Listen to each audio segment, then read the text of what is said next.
दोस्तों अगले महीने होली है। होली से पहले भारतीय जनता पार्टी पूरी पार्टी को नए राष्ट्रीय अध्यक्ष के रंग में रंग देना चाहती है। अब ऐसा इसलिए बोल रही हूं क्योंकि जेपी नड्डा का कार्यकाल खत्म हो रहा है और उसके बाद भारतीय जनता पार्टी के सामने चुनौती है इस बात की कि आखिर वो राष्ट्रीय अध्यक्ष किसको बनाएंगी। क्योंकि जहां एक तरफ राष्ट्रीय अध्यक्ष बनना बाकी है तो वहीं दूसरी तरफ इसी के साथ साथ कई राज्यों में प्रदेश अध्यक्ष का चुना जाना भी बाकी है। कुल मिलाकर कहा जा सकता है अध्यक्ष और प्रदेश अध्यक्ष के चुनाव भारतीय जनता पार्टी में होने वाले हैं। किसको चुना जाता है और किसको नहीं, फिलहाल के लिए असमंजस की स्थिति पैदा हो गई है। संघ की पसंद का राष्ट्रीय अध्यक्ष होना चाहिए, इस बात पर सुई आकर अटक गई है। अब होगा कौन, संघ की पसंद कौन होगा या कौन होगी? हालांकि महिला की संभावना बहुत कम जताई जा रही है, लेकिन किसको बनाया जाएगा, सवाल फिलहाल के लिए ये उठ रहा है। पूरा मामला क्या है बताएंगे इस खबर में आपको, आखिर तक इस वीडियो को जरूर देखिएगा। नमस्कार, मेरा नाम है जयंती झा और आप देख रहे हैं देश नीति। दोस्तों भारतीय जनता पार्टी जल्द ही अपना नया राष्ट्रीय अध्यक्ष चुनने वाली है। इस नए राष्ट्रीय अध्यक्ष के चुनाव के लिए कई नामों की चर्चा जो है वो शुरू है। किस पर मुहर लगेगी किस पर नहीं, ये तो देखने वाली बात होगी, जो आगे मैं बताऊंगी कि लिस्ट कौन कौन सी है।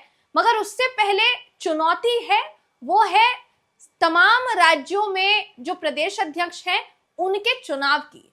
तो किनको चुना जाता है, आखिर कौन कौन से प्रदेश अध्यक्ष या कौन कौन से राज्य हैं जहां पर प्रदेश अध्यक्ष बड़ा रोड़ा बन सकते हैं राष्ट्रीय अध्यक्ष के चुनाव के लिए, ये आपको बता देते हैं। क्योंकि जाहिर है जितने भी लोग वोट करेंगे उनका प्रदेश अध्यक्ष पहले बनना जो है उन राज्यों में वो पहले जरूरी है और उसके बाद जो है राष्ट्रीय अध्यक्ष जो है वो चुना जाएगा। पहले बिना देर के आपकी स्क्रीन पर इस समय वो खबर मैं आपको दिखा रही हूं, जिसके मुताबिक देखिए 4 राज्यों के नेता जो हैं वो रोड़ा अटका सकते हैं राष्ट्रीय अध्यक्ष के चुनाव में। वो क्यों, ये समझने वाली बात है। 15 मार्च से पहले पहले भारतीय जनता पार्टी चाहती है कि उनका नया राष्ट्रीय अध्यक्ष चुना जाए। 14 मार्च को होली है दोस्तों, उससे पहले पहले ये होता है नहीं होता है ये देखने वाली बात होगी। क्योंकि 10 मार्च से संसद का जो सत्र है, बजट सत्र का दूसरा हिस्सा, वो भी शुरू होने वाला है। ऐसे में फिलहाल के लिए सबकी निगाहें इसी बात पर टिकी हुई है कि बीजेपी कितनी जल्द फैसला लेती है और जल्दबाजी में कहीं गलत फैसला ना हो जाए। ये जो खबर है इसका कहना है कि 15 मार्च 2025 से पहले ये घोषणा हो सकती है कि बीजेपी का नया राष्ट्रीय अध्यक्ष कौन होगा। राजनीतिक पंडितों का कहना है कि 2019 में कार्यकारी अध्यक्ष के तौर पर जेपी नड्डा को चुना गया था। 2020 में उन्होंने कार्यभार जो है वो संभाला राष्ट्रीय अध्यक्ष के तौर पर।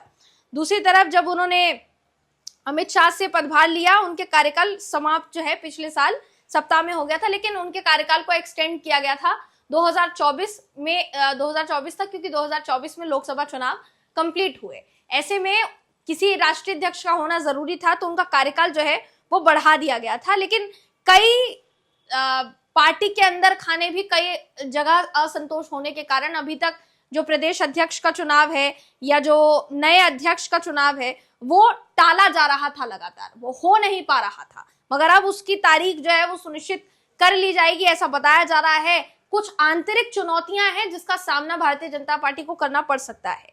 देखिए, भाजपा के अगर संविधान की बात करेंगे, राष्ट्रीय अध्यक्ष का चुनाव तब तक संभव नहीं होता जब तक 50% राज्यों में संगठनात्मक चुनाव पूरे ना हो जाए। हर पार्टी का अलग अलग संविधान होता है और भाजपा का संविधान यही कहता है कि 50% राज्यों में, यानी अगर मान लीजिए उदाहरण के तौर पर मैं आपको सिर्फ बता रही हूँ दोस्तों, एग्जैक्ट संख्या नहीं बता रही हूँ, मान लीजिए अगर 20 जो है राज्य भारतीय जनता पार्टी के पास है तो उनमें से 10 ऐसे राज्य होने चाहिए जिनमें जो संगठनात्मक चुनाव है, जो प्रदेश अध्यक्ष का चुनाव है, वो पूरा हो जाए। तो पार्टी के 38 प्रदेश संगठनों में से केवल 12 राज्यों में ही चुनाव पूरे हुए हैं। कम से कम 6 और राज्यों में चुनाव जो है वो जरूरी है, उसके बाद ही राष्ट्रीय अध्यक्ष का चुनाव जो है वो हो सकता है। खबर देखिए ये भी कहती है कि 2026 में विधानसभा चुनाव होने तमिलनाडु, पश्चिम बंगाल, उत्तर प्रदेश, असम और गुजरात में। बिहार में इस साल के अंत में विधानसभा चुनाव होने वाले हैं। वहीं दूसरी तरफ नेतृत्व जो है वो परिवर्तित रहेगा वहां पर, फिलहाल के लिए वहां कोई भी नया राष्ट्रीय अध्यक्ष नहीं, प्रदेश अध्यक्ष नहीं चुना जाएगा। जो हैं अभी फिलहाल के लिए वही रहेंगे। असहमति और कलह के कारण फिलहाल के लिए रुकावटें आ रही हैं, क्योंकि कई नाम ऐसे चर्चा में हैं जिनके ऊपर असहमति हो सकती है दोस्तों।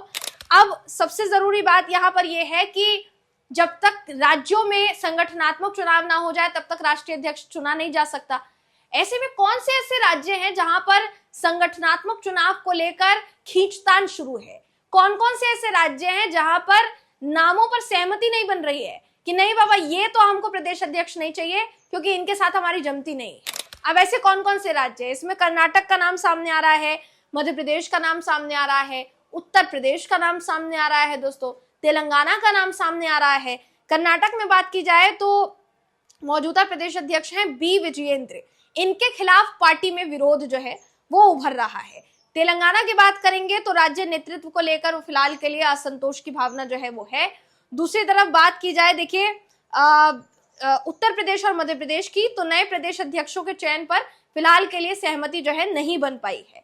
मध्य प्रदेश में वीडी शर्मा के 5 साल पूरे होने के बाद दलित, आदिवासी, ब्राह्मण या राजपूत चेहरों पर विचार विमर्श किया जा रहा है कि इन्हीं में से कोई प्रदेश अध्यक्ष जो है वो चुना जाना चाहिए। वहीं दूसरी तरफ उत्तर प्रदेश की बात करेंगे तो वहां पर भी नए अध्यक्ष की तलाश है। इस होली अगर हो जाती है तो हो सकता है होली के बाद इसको टाला भी जा सकता है। तो होली से पहले पहले राष्ट्रीय अध्यक्ष चुनना ये बीजेपी के लिए एक बड़ी मुश्किल साबित हो सकता है, क्योंकि तमिलनाडु, केरल, पश्चिम बंगाल इन जगह की बात करेंगे दोस्तों तो नेतृत्व में परिवर्तन होगा नहीं होगा इस पर अभी फिलहाल के लिए फैसला नहीं लिया गया है। तेलंगाना और गुजरात में 1 मैन 1 पोस्ट नीति को लागू करने में फिलहाल बीजेपी जुटी हुई है। वहां के प्रदेश अध्यक्ष केंद्रीय मंत्रियों की भी भूमिका निभा रहे हैं।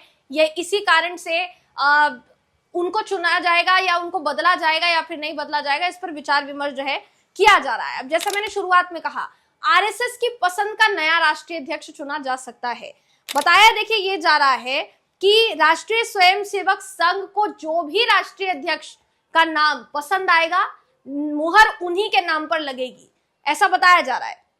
जातिगत क्षेत्रीय राजनीतिक समीकरणों का संतुलन भी होना चाहिए, लेकिन जब तक मुहर नहीं लगती आरएसएस की तब तक उनको राष्ट्रीय अध्यक्ष के तौर पर नहीं चुना जाएगा, ये कहा जा रहा है। वहीं दूसरी तरफ देखिए ये सबसे जरूरी बात यहाँ पर ये इसलिए हो जाती है आरएसएस की मुहर लगना, क्योंकि आपको ये पता होगा जब जेपी नड्डा ने एक बयान दे दिया था लोकसभा चुनाव के दरमियान ही कि हमें आरएसएस की जरूरत नहीं है, भारतीय जनता पार्टी खुद बहुत ज्यादा सक्षम है। इसके बाद से जो मतभेद है आरएसएस और भारतीय जनता पार्टी में थोड़े समय तक रहे, उसके बाद धीरे धीरे करके उसको बैलेंस किया गया। शायद ये कारण हो सकता है कि फिलहाल जब तक आरएसएस की मुहर नहीं लग जाती राष्ट्रीय अध्यक्ष के नाम पर तब तक राष्ट्रीय अध्यक्ष जो है वो फाइनल नहीं हो सकता है दोस्तों। अब इन चेहरों में किन किन का नाम सामने आ रहा है जो राष्ट्रीय अध्यक्ष के रेस में सबसे आगे चल रहे हैं वो आपको बता देते हैं। सबसे पहला नाम धर्मेंद्र प्रधान का है। ओडिशा से आने वाले केंद्रीय शिक्षा मंत्री प्रधान जो है मजबूत दावेदार बताए जाते हैं राष्ट्रीय अध्यक्ष के नाम के लिए। शिवराज सिंह चौहान आपको पता है मध्य प्रदेश के पूर्व मुख्यमंत्री रह चुके हैं, वर्तमान में कृषि मंत्री हैं। भूपेंद्र यादव राजस्थान से केंद्रीय पर्यावरण मंत्री हैं और मोदी शाह के करीबी ओबीसी नेता माने जाते हैं।